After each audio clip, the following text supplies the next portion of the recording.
afternoon, everyone. I'm Mark Blattner, the director of the National Endowment for Democracy's International Forum for Democratic Studies and the co-editor of the Journal of Democracy.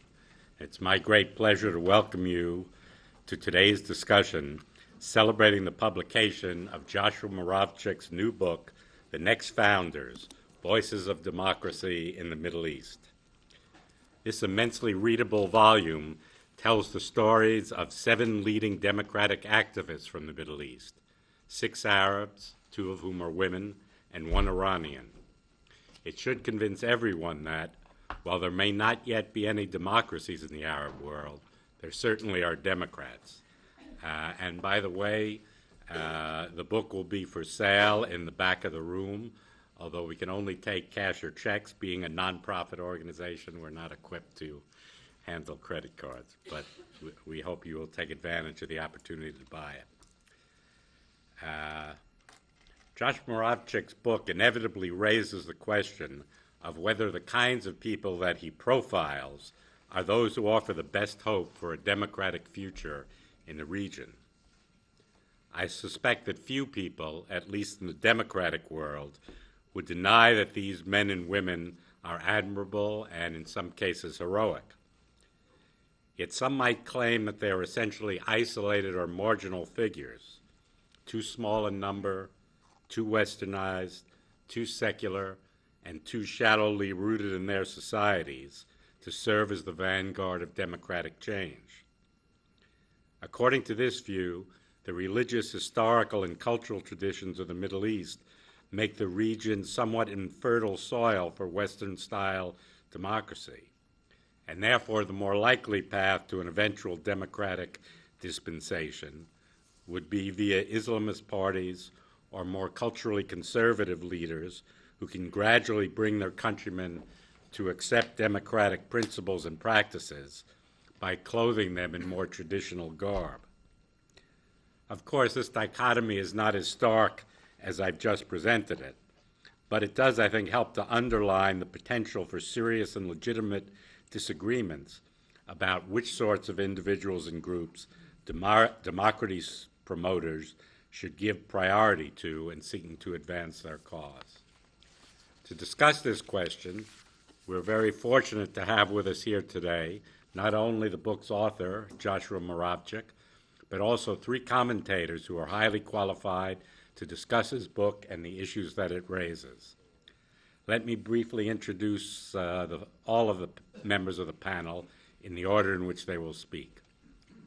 Joshua Muravchik is a fellow at the Foreign Policy Institute of the Johns Hopkins School of Advanced International Studies. He's the author of 8 previous books, including Heaven on Earth, The Rise and Fall of Socialism, published in 2001, and Exporting Democracy, Fulfilling America's Destiny, published in 1991. And he's also published almost literally countless articles in major newspapers and journals. He served as a member of the State Department's Advisory Committee on Democracy Promotion, and he's a member of several editorial boards, including, I'm proud to say, that of the Journal of Democracy. On my far right, Dr. Ziad Asali, who spent many years as a practicing physician, is the president and founder of the American Task Force on Palestine. He's testified before Congress on Palestinian issues several times, and in May 2008, he served as a member of the presidential delegation to the Palestine Investment Conference in Bethlehem. He's also the founder and chairman of the American Charities for Palestine, which works with the U.S. Agency for International Development to help meet Palestinian humanitarian needs. Leif Cooper, sitting next to me on my right, is a senior director for the Middle East and North Africa here at the National Endowment for Democracy.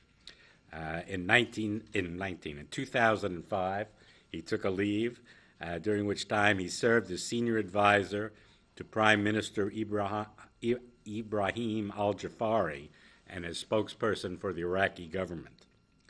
From 1993 to 1998, he had been Director of International Relations at the Al-Qawi Foundation in London. He's also served on the board of the Arab Organization for Human Rights. And on my far left, Tamara Wittes directs the Middle East Democracy and Development Project at the Brookings Institution's Saban Center for Middle East Policy. She's had previously been a Middle East specialist at the U.S. Institute for Peace and a director of programs at the Middle East Institute. Her most recent book, Freedom's Unsteady March, America's Role in Building Arab Democracy, was published to great acclaim last year. Josh will speak for about 20 minutes, and then our three commentators for about 7 or 8 minutes each, which should leave us plenty of time for questions and answers and discussion. So now it's my pleasure to call on Josh Muravchik. Josh? Mark, thank you very much. Thanks to you and the International Forum for Democratic Studies. Thanks also to the National Endowment for Democracy and its marvelous president, Carl Gershman. And thanks to each of the other panelists, each of whose expertise on the Middle East far eclipses my own, and I'm especially honored to have them taking notice of my book. I was working on this book over perhaps 3 years, and during that time, whenever I would find myself at a reception or cocktail party, and someone would start a conversation by saying, "What are you working on?" And I would reply, "I'm working on a book of portraits of Middle Eastern Democrats." Every single time my interlocutor shot back, "That will be a short book." And I developed the response, "Don't underestimate my capacity for verbosity." Of course, what these people who tweaked me were pointing to is the quite overwhelming deficit of democracy in the Middle East. If you look at the count that's made by Freedom House of what they call electoral democracies around the world, you will see that if you subtract what you might call the Muslim Middle East, the 23 countries, the 22 members of the Arab League and Iran, together, you put them in one basket, and you take all of the rest of the world, in the likelihood of being a democracy in all of the rest of the world is 70%. And the likelihood of being a democracy among those 23 countries of the Muslim Middle East is 0, although at the margins, Lebanon, Iraq, there's some that are closer than others. And it is this startling contrast that I think led to my having to put up with so much teasing while I was writing this book. But the fact is that although there is no democracy in the Middle East, there are Democrats. First of all, we have public opinion polls which show, when asked the question, overwhelming majorities say they want democracy.